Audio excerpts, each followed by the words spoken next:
Baik, sebelumnya perkenalkan nama saya Marla Melia dengan NPM 25013010085.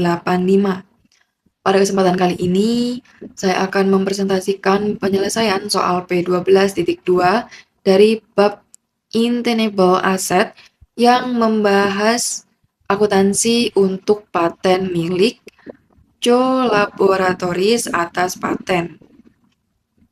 Tujuan dari soal ini adalah menghitung carrying value atau nilai buku paten pada 3 tanggal yang berbeda, yaitu 31 Desember 2016, 31 Desember 2020, dan 31 Desember 2023. Baik, selanjutnya di sini itu ada kronologi dan klasifikasi biaya.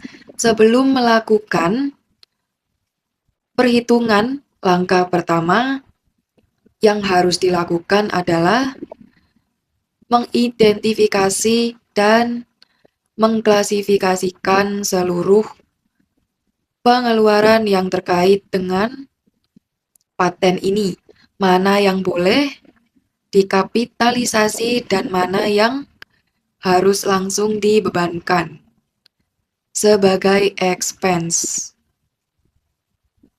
Berdasarkan ketentuan atau biaya penelitian atau research cost tidak boleh dikapitalisasi. Oleh karena itu, pengeluaran tahun 2013 sampai 2014 sebesar HK $384.000 untuk research.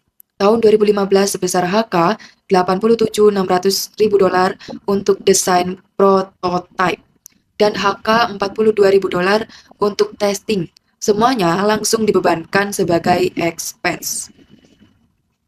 Kemudian ada 3 biaya yang dapat dikapitalisasi ke dalam akun paten. Yang pertama itu ada biaya legal atas permohonan paten di Januari 2016 sebesar HK $59.500.000 karena ini merupakan direct cost untuk memperoleh paten. Yang kedua, biaya engineering di November 2017 sebesar HK $81.500.000 karena berkontribusi langsung pada kemajuan desain paten ke tahap manufaktur. Ketiga, biaya legal untuk mempertahankan paten di Desember 2018 sebesar HK $42.000 karena upaya tersebut berhasil sehingga manfaat paten tetap terlindungi. Sementara itu, biaya pengembangan April 2019 sebesar HK $49.000 dan biaya hukum Juli 2021 sebesar HK $34.000 atas gugatan infringement yang gagal. Keduanya dibebankan langsung, tidak boleh dikapitalisasi.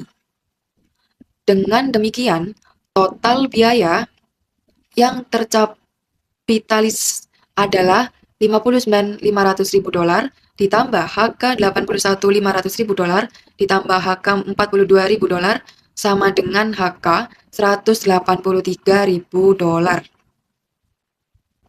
Nah, baik. Pada kali ini saya akan menjawab soal yang A, yaitu pada tanggal 31 Desember 2016. Untuk pertanyaannya bagian A, ini saya menghitung carrying value pada 31 Desember 2016. Pada tanggal ini, satu-satunya biaya yang telah terkapitalis adalah biaya legal permohonan paten di Januari 2016 sebesar HK $59.500.000.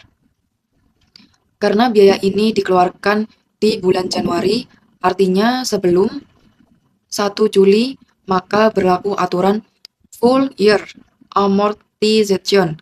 Rumusnya adalah HK $59.500.000 dibagi 17 tahun, menghasilkan amortisasi sebesar HK $3.500.000 untuk tahun 2016.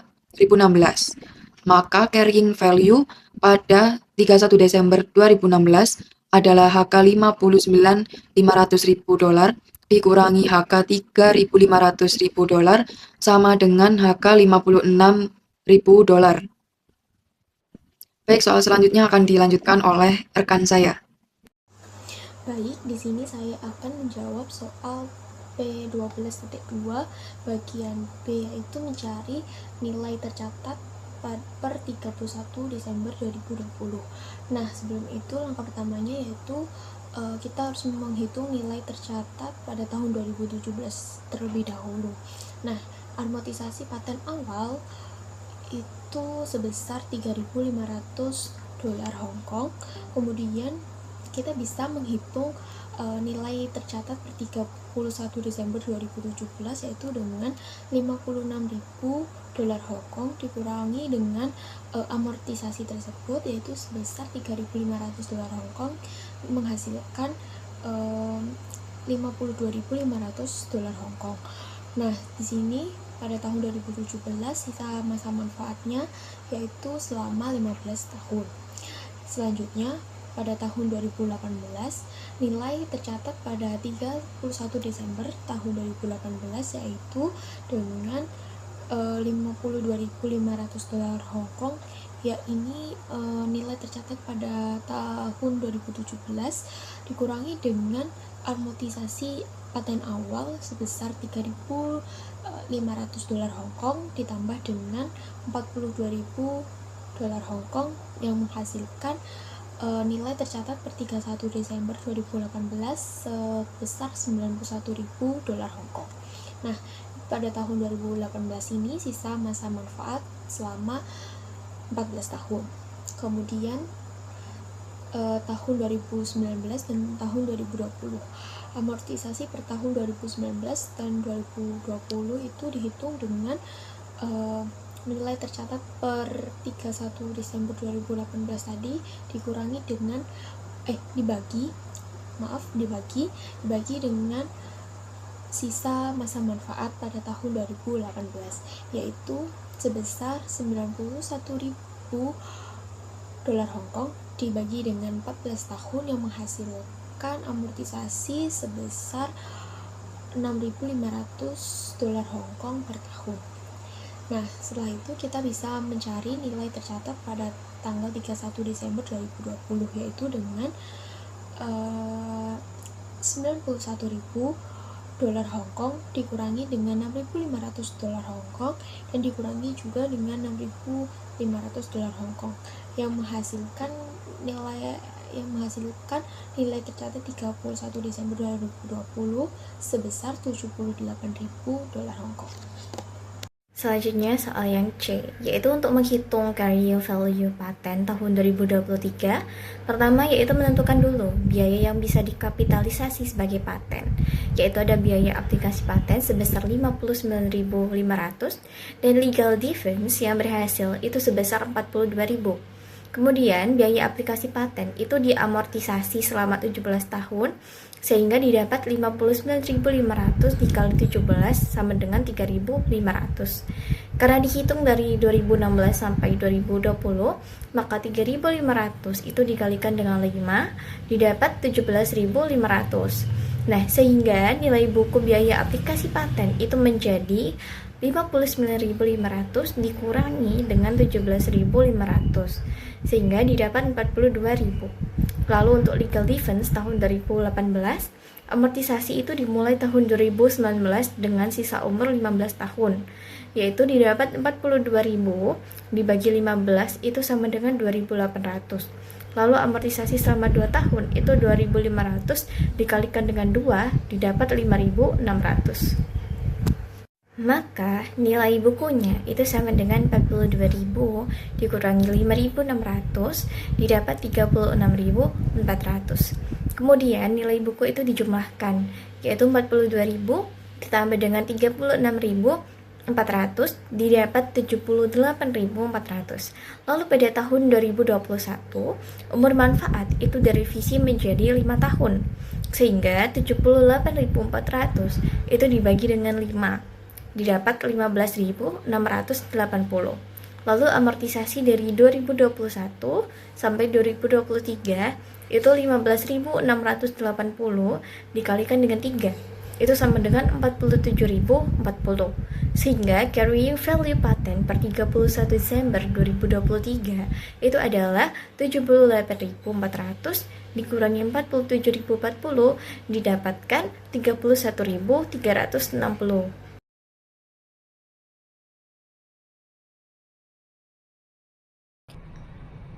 Sebelumnya, perkenalkan nama saya Siti Halimatu Sadia dengan NPM 25013010088. Baik, di sini saya akan menjawab mengenai soal P12.3 LO2 bagian A, yaitu perhitungan nilai aset tidak berwujud atau intangible asset milik Sandro SA per 31 Desember 2022.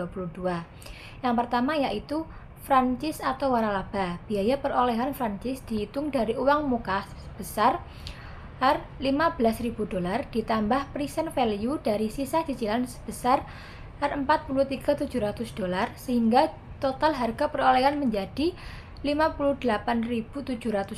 Karena umur manfaat franchise diperkirakan 10 tahun, maka amortisasi tahun 2022 adalah $5.870. Jadi nilai buku franchise pada 31 Desember 2022 sebesar $52.830.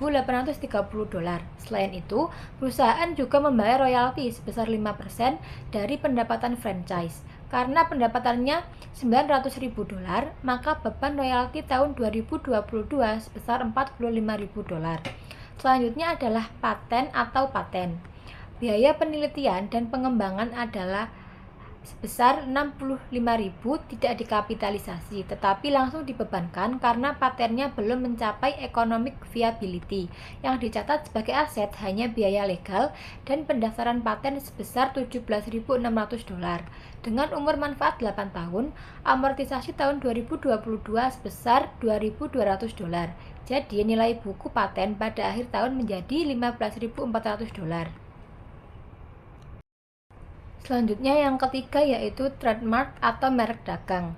Trademark dibeli dengan harga $36.000 pada $36.000 pada tahun 2019. Sampai akhir 2021 sudah ada akumulasi amortisasi sebesar $4.500. Sehingga nilai bukunya di awal 2022 menjadi $31.500. Pada Juli 2022 terdapat biaya hukum sebesar $10.200 untuk mempertahankan merek dagang dan biaya ini ditambah ke nilai aset karena berhasil mempertahankan hak merek tersebut. Untuk amortisasi tahun 2022 Januari sampai Juni dihitung dari nilai lama sebesar $900. Setelah biaya hukum ditambahkan, amortisasi Juli sampai Desember menjadi $1.226. Jadi total amortisasi trademark selama tahun 2022 adalah $2.126. Sekarang seluruh perhitungan sebelumnya diperoleh nilai aset tidak berwujud atau intangible asset Sandro SA per 31 Desember 2022. Franchise memiliki carrying value sebesar $52.830, paten sebesar $15.400 dan trademark sebesar $39.574. Sehingga total intangible asset yang dilaporkan perusahaan adalah sebesar $107.804.